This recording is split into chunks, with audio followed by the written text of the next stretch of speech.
everyone, Tech Steve here. Welcome back to the channel. On this video, we're going to talk about this TV right here. This is the Sony Bravia 8 QD-OLED television. Now it does come in at $4,000 and a lot of you probably wondering, how can I justify that? Well, keep in mind, this is a replacement for the last year A95L, which is Sony's flagship model, and it has some cool technology that's going to give you a fantastic picture. After all the tests I ran on it, I'm going to say that this TV is still one of the best ones I've ever reviewed.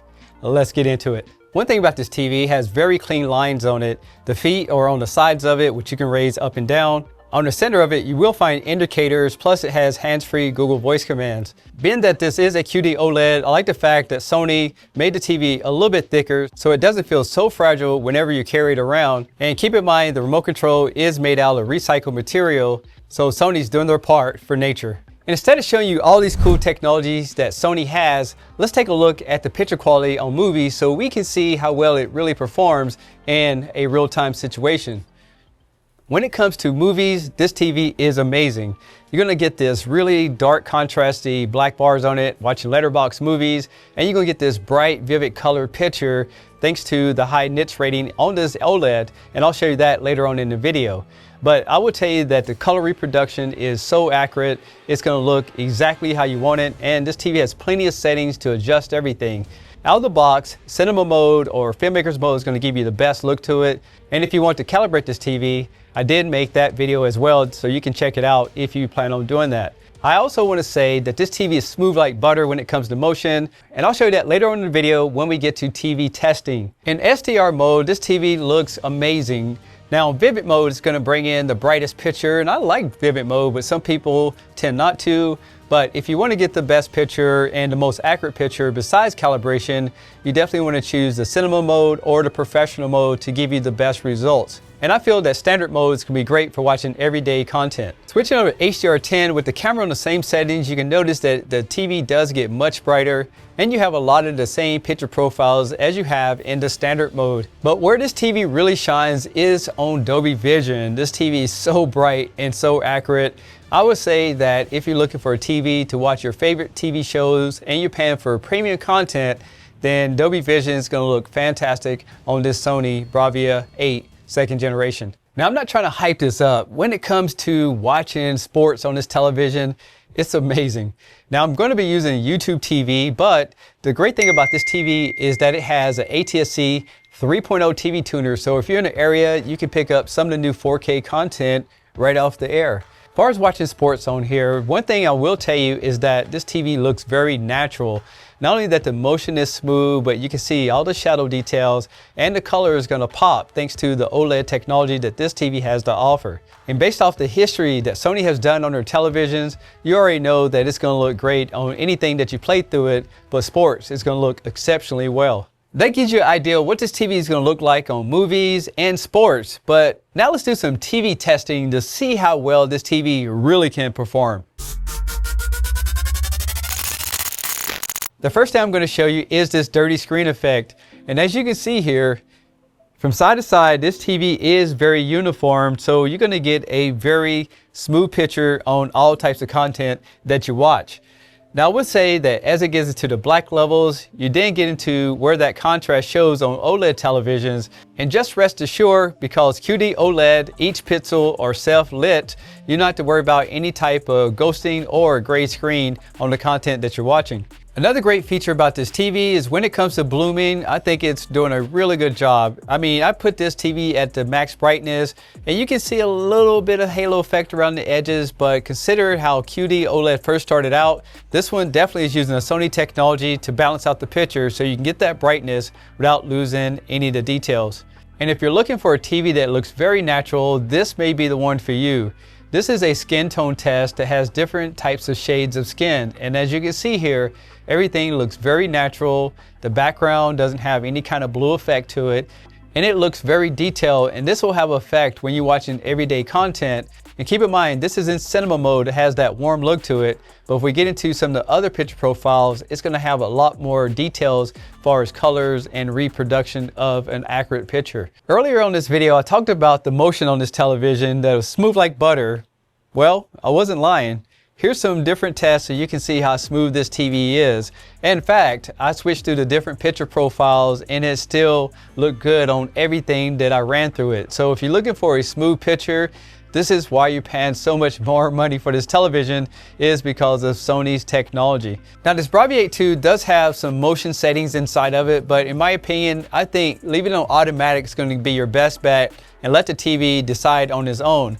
But if you need to, you can go in here and you can play around with the different settings just in case you have some really low bit rate content that's just not that smooth.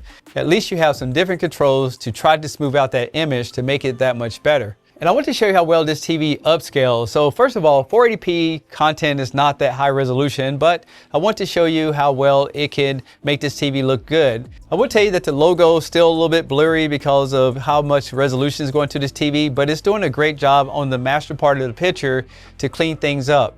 And as you enhance the resolution on this television, it starts doing a much better job creating a look that looks more like 4K on just about any source that you play.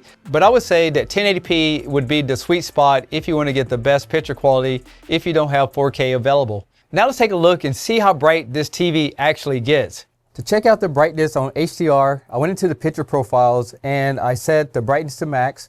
And then I went down here at the bottom and put the peak luminance on high. So if you look at the computer over here, I was getting a value of 1563.5 nits on this television. Next, I want to check out Dolby Vision. As you can see here, I have it in HDR Dolby Vision mode. I also have it right here where it's in Dolby Vision Vivid mode. And then if you look down here at the bottom, we do have the peak luminance on high again. And I was still getting a rating of 1563.5. Now, as far as SDR, I have the TV in Vivid mode, which is the brightest setting. I have the brightness at max, and down here at the bottom, I have the peak luminance at high.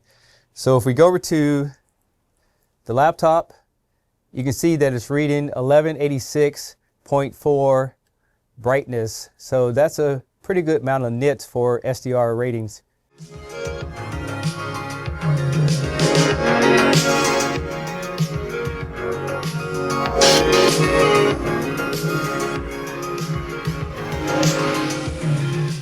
Now I'm going to do an audio demo for you, but keep in mind this is a recording and I don't have a full mic set up, just to kind of give you an idea. But one thing I want to show you in that previous clip is that Sony uses a technology where it uses the screen at certain points to create that 3D sound effect. So that's a unique feature for Sony. Also, on the unboxing video, I talked about the speakers on the back of it, and that port on the back of it does create more bass response. So you're going to get a really good bass response out of this television and immersive feel without adding a soundbar. But if you do decide to add a soundbar, I do recommend the Sony Bar 9, which is a great soundbar as an add-on, but you would need to add a subwoofer and the rear speakers as separate add-ons if you want to get the full effect to make your cinema experience that much better. This is a Tech Steve test to see how good this TV sounds.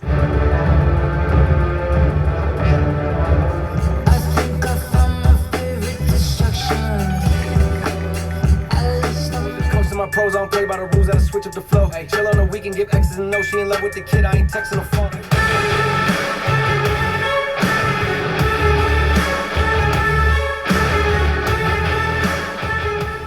So in my opinion, this TV has a great sound, especially the fact that it has these speakers on the back of it as well. Now, if we go into the sound settings, I have it set up as automatic, but you can turn the surround sound effects on. And this is going to give you control for creating how wide you want the surround sound effects to be.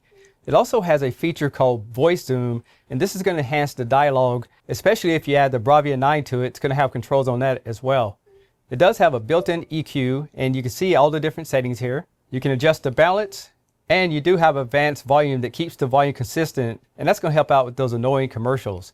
And it has different dynamic range like standard or compressed, and this is ideal for watching late night TV. Just to show you a few of the things you can do, I did plug in a Sony soundbar. Just want to show you some of the settings. First of all, if you do get something like the Bar Theater 9, like I have plugged into it, you can control the voice zoom, so this is going to enhance the dialogue. You also have sound field where you can turn the surround sound off and on. There's a late night mode that compresses the audio. You can control the bass up and down. Now I don't have the rear speakers plugged in, but if you do, you can control the volume of the rear speakers. And if you go back into audio sound settings, you have some of the same compressions that you have with just the TV speakers. The last thing I want to show you is that this TV does have different ways you can stretch out 4:3 aspect ratio movies. So if you do have an older generation movie playing on it, you can go stretch the screen with these custom settings.